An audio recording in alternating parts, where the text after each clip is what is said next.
அல்லாஹுக்காக மக்கள் மீது யார் சக்தி பெற்றிருக்கிறார்களோ அவர்கள் பைத்துல்லாவை ஹஜ் செய்வது கடமையாக இருக்கிறது என்று அல்லாஹ் இந்த வசனத்தின் வாயிலாக நமக்கு எடுத்துரைக்கிறான்.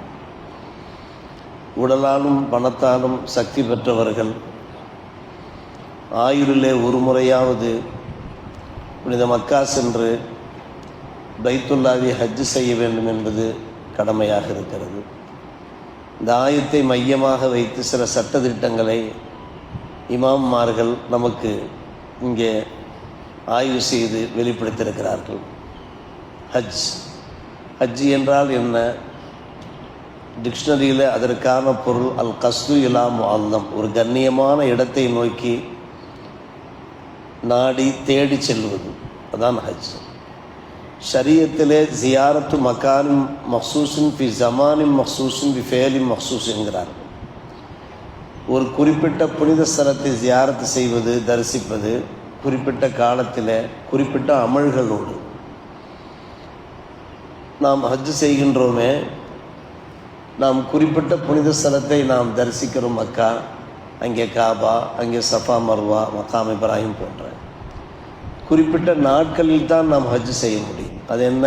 துல்ஹஜ் மாதத்துடைய அந்த பிறை 8ஆம் நாளிலிருந்து 5 நாட்கள், அந்த 5 நாட்கள் தான் அந்த ஹஜ்ஜினுடைய கடமைகள் வாஜிபுகள் அமைந்திருக்கின்றன. குறிப்பிட்ட செயல் என்ன? அங்கே நாம் என்னென்ன அனுஷ்டானங்களில் ஈடுபட வேண்டும் என்று நம்முடைய மார்க்கம் எடுத்துரைத்திருக்கிறதோ அந்த அனுஷ்டானங்களை சரியான முறையில் நிறைவேற்றுவது. இந்த 3 விஷயங்களோடு இணைந்தது தான் ஹஜ் என்பது நம்முடைய ஷரியத்தினுடைய பார்வையில்.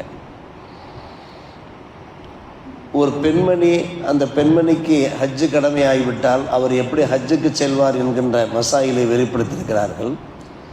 கூடுதல் கண்டிஷன் அவருக்கு இருக்கிறதா? இருக்கிறது.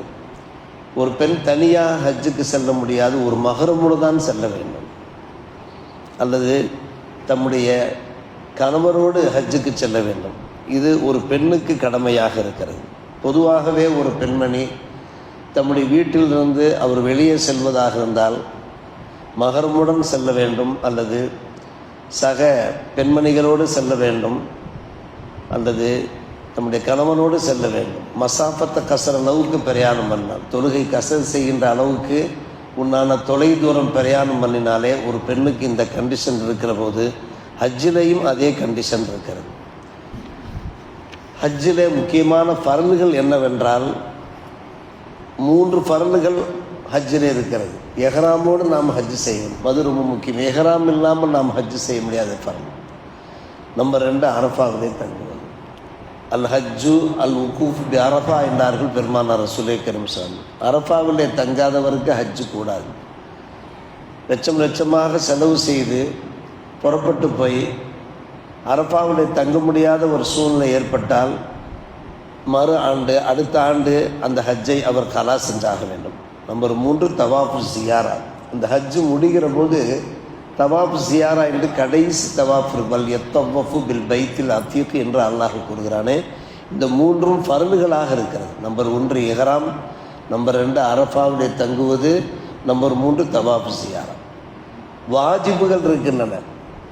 எதெல்லாம் ஃபர்லு என்பதை ஹாஜிமார்கள் தெரிய வேண்டும், எதெல்லாம் வாஜிப் என்பதையும் தெரிய வேண்டும். ஃபர்லுகள் நிறைவேறாவிட்டால் ஹஜ் கூடாமல் போய்விடும். வாஜிபுகள் நிறைவேறாவிட்டால் அதற்கு கஃபாரா கொடுக்க வேண்டும், குற்ற பரிகாரம் கொடுக்க வேண்டும். சில சமயங்களில் குர்பானி கொடுக்க வேண்டிய அவசியம் உண்டாகும். தமு கொடுப்பது என்று அரபிகளே கூறுவார்கள். வாஜிப் என்ன? முஸ்தலிஃபாவிலே இரவு தங்குவது. ஹாஜிமார்கள் முஸ்தலிஃபாவிலே தங்குவார்கள். அரஃபாத்திலிருந்து புறப்படுவார்கள் சூரிய அஸ்தமனத்திற்கு பின்னாலே. இரவு முஸ்தலிஃபாவில் தங்கி மகரிபு இஷா தொழுகையை ஜம்மு செய்து கஸ்ர் செய்வார்கள். அது வாஜிபாக இருக்கிறது. அப்படி அவர்கள் அங்கே தங்கும்போது ஃபஜ்ரு டைம் வந்ததற்கு பின்னாலும் சற்று நேரம் அவர்கள் அங்கே இருக்க வேண்டும், அது வாஜிப். அது சில பேர் அவசரப்படுவார்கள், இரவோடு இரவாக நாம் மினாவுக்கு புறப்படலாம் என்று புறப்பட்டு விடக்கூடாது. ஃபஜ்ர் தொழுகை அங்கே நிறைவேற்ற வேண்டும். சில நிமிடங்கள் அங்கே இருந்து நாம் அவுராதுகள், அதுக்கார்கள், அமல்களிலே நாம் ஈடுபட வேண்டும், வாஜிப். நம்பர் 2, சஃபா மர்வாவுக்கு மத்தியிலே சை செய்வது வாஜிபாக இருக்கிறது ஹாஜிமார்களுக்கு. நம்பர் 3, கல்லறிகின்ற இடங்களில் 3 இடங்கள் இருக்கின்றனவே கல்லறிவது வாஜிபாக இருக்கிறது. நம்பர் 4, கடைசியாக ஹஜ்ஜெல்லாம் முடித்து விட்டு புறப்படும் போது ஒரு தவாஃப் இருக்கிறது, அது வாஜிபு. நம்பர் 5, அந்த ஹஜ்ஜு முடிகின்ற அந்த தருவாயில தலைமுடி இறக்க வேண்டும் என்று இருக்கிறது, ஆண்களும் பெண்களும். பெண்கள் முடியை கடைசி முடியை நறுக்குவார்கள், ஆண்கள் ஒன்று மொட்டையடிப்பார்கள் அல்லது கட் பண்ணி கொள்வார்கள். நம்பர் 6, அதே போன்று அரஃபாவிலே சூரிய அஸ்தமனம் வரையும் தங்கியிருப்பது. அதற்கு முன்னாலே அவசரப்பட்டு புறப்படக்கூடாது. அங்கே பஸ்ஸில் அமர வைத்து விடுவார்கள். 5 மணி 5:30 மணிக்கெல்லாம் பஸ்ஸில் அமர வைத்து விடுவார். மணிக்கணக்கிலே நாம் பஸ்ஸில் அமர்ந்து கொண்டு அங்கே அமல் செய்து கொண்டிருக்க வேண்டும். அதற்கு பின்பு ஒரு குண்டு வெடிக்கும், அதாவது அடையாளம், நாம் சங்கு ஊதுவது போன்று. அதற்கு பின்பு தான் பஸ்ஸுகளெல்லாம் பேருந்துகள்லாம் புறப்பட ஆரம்பிக்கும்.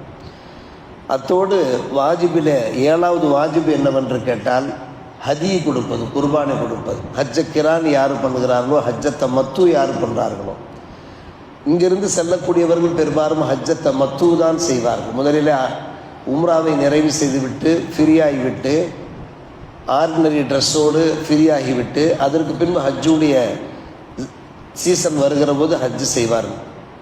அதே போன்று தர்த்தீபாக செய்வது. அனபியாக்களை பொறுத்தவரை அந்த ஹஜ்ஜுடைய காலங்களில் முதலிலே கல்லறிவது மினாவிலே, பின்பு குர்பானி கொடுப்பது, அடுத்து தலைமுடி இறக்குவது என்பது அந்த வரிசை பிரகாரம் செய்வது வாஜிப். இதெல்லாம் வாஜிபு. அன்பாரம் பெருமக்களே, ஆஜிமார்கள் இதை ஞாபகத்தில் வைத்து கொள்ள வேண்டும்.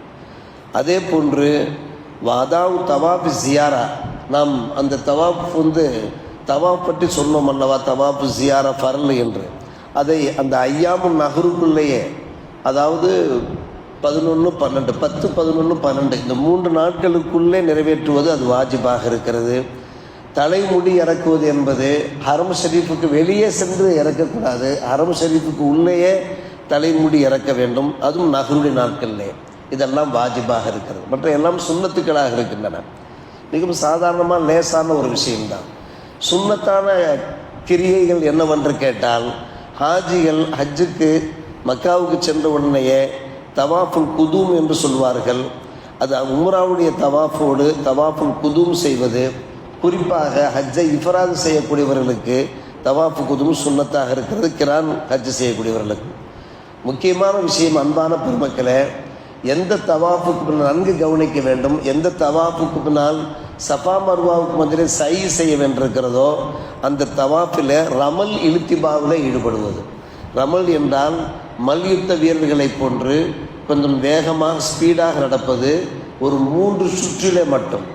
இலுத்திபா என்றால் வலது பக்கம் ஓப்பனாக இருக்க வேண்டும். வலது பக்கத்தினுடைய துணியையும் இடது பக்க துணியையும் சேர்த்து இடது பக்கமாக போடுவது. அதற்குத்தான் இலுத்திபா என்று சொல்வார்கள். தவாப் செய்கின்ற ஒவ்வொருவரும் இவ்வாறு செய்ய வேண்டிய அவசியமில்லை. எந்த தவாஃபுக்கு பின்னாலே சஃபா மர்வாவுக்கு மத்தியிலே சை செய்ய வேண்டிய, தொங்கோட்டம் ஓட வேண்டிய அவசியம் இருக்கிறதோ அவர்களுக்குத்தான் இது சுன்னத்தாக. இது சுன்னத்து தான், இது வாஜிபும் அல்ல, ஃபர்லும் அல்ல. நாம் அங்கே பார்க்கலாம். இந்த சுன்னத்தை இயன்று மட்டும் நாம் நிறைவேற்ற வேண்டும். பெருமானார் ரசூலே கரீம் ஸல்லல்லாஹு அலைஹி வஸல்லம் சத்திய சஹாபிகளும் புனித மதீனாவிலிருந்து மக்காவிற்கு அந்த சுல்ஹ் உதைபியாவுக்கு பின்னாலே மறு ஆண்டு அவர் உம்ராவுக்கு வருகிற போது இவ்வாறு செய்தார்கள் நாம் பார்க்கிறோம். நபியினுடைய அந்த சுன்னத்தை நாம் பின்பற்றுவதிலே நிறைந்த ஒரு பரக்கத் இருக்கிறது.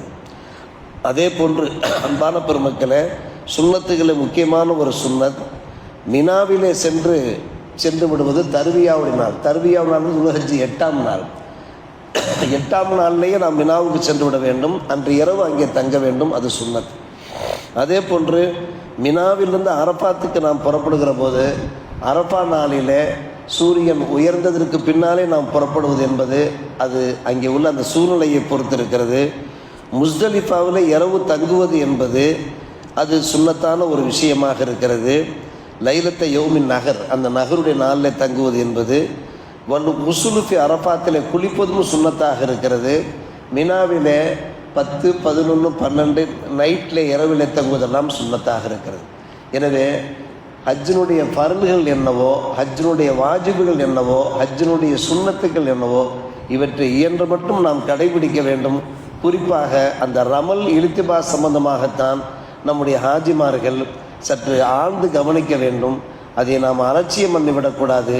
நாம் சொன்னதை நினைவிலே வைத்துக் கொள்ள வேண்டும். சஃபா மர்வாவுக்கு மத்தியில் சை செய்ய வேண்டிய அவசியம் ஹஜ்ஜு செய்யக்கூடியவர்களுக்கும் உம்ரா செய்யக்கூடியவர்களுக்கும் தான் ஏற்படும். எனவே அது மார்க்கத்தில் அனுமதிக்கப்பட்ட ஒரு விஷயம். ரமல் என்பது மல்யுத்த முபாரிஸ் என்பார்கள். மல்யுத்த வீரர்களுக்கு அவர்கள் யுத்த வீரர்கள் அந்த இராணுவ வீரர்களுக்கு மத்தியிலே தங்களுடைய அந்த தோல் புஜத்தை அசைத்தவாறு காலை சற்று அகற்றியவாறு வேக வேகமாக செல்வார்கள். தவாஃபில் நாம் பார்க்கலாம், எங்கே கேப் கிடைக்கிறதோ நம்முடைய மக்கள் அந்த எஹ்ராம் உடையோடு அப்படி வேக வேகமாக செல்வதை பார்க்கலாம். அதற்குத்தான் ரமல் என்பார்கள். யஹுஸ்ஸி மஷீஹல் கத்திஃபைன் கல் முபாரிசி எத்த பக்தல் பைன சஃபையில் கித்தால் யுஸ்ரியூ ஃபில் மஷி என்று அரபியிலே காணப்படுகிறது. இலுத்திபா என்றால் வலது பக்கத்தில் இருக்கக்கூடிய அந்த துணியை எடுத்து இடது பக்க துணியோடு எடுத்து போட்டு வையக்கூனு கத்திஃபுல் ஐமன் மக்சூஃபா, வலது புஜம் இருக்கிறது, அது திறந்தவாறு இருக்கிறது. நாம் பார்த்திருக்கலாம், அது சாதாரணமாக போட்டே நாம் பார்க்கலாம்.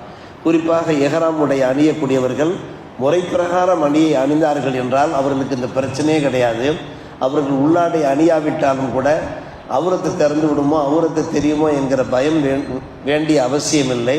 அவர்கள் நல்ல முறையில் மடித்து அடுக்கடுக்காக அவர்கள் ட்ரெஸ் பண்ணினார்கள் என்றால், நாம் கையில் கட்டினோம் என்றால் எப்படி பாதுகாப்பாக இருக்குமோ அதை விட கூடுதல் பாதுகாப்பு எஹ்ராம் உடையில் இருக்கிறது. அதற்கு சில நடைமுறைகளும் இருக்கின்றன, அதற்கு சில வழிமுறைகளும் இருக்கின்றன. அது சம்பந்தப்பட்டவர்களை கேட்டு தெரிந்து கொண்டோம் என்றால் ஹஜ்ஜினுடைய ஒவ்வொரு மனாசிக் அமல்களையும் சிறப்பான முறையில் செய்வதற்கு அல்லாஹ் தௌஃபீக் செய்வான். வல்ல அல்லாஹ் அது போன்ற நற்பாக்கியங்களை நமக்கும் நம்முடைய சந்ததிகள் அத்தனை பேருக்கும் தந்தர் புரிவானாக. வாஹிர் தாவானா அல்ஹம்துலில்லாஹி ரப்பில் ஆலமீன்.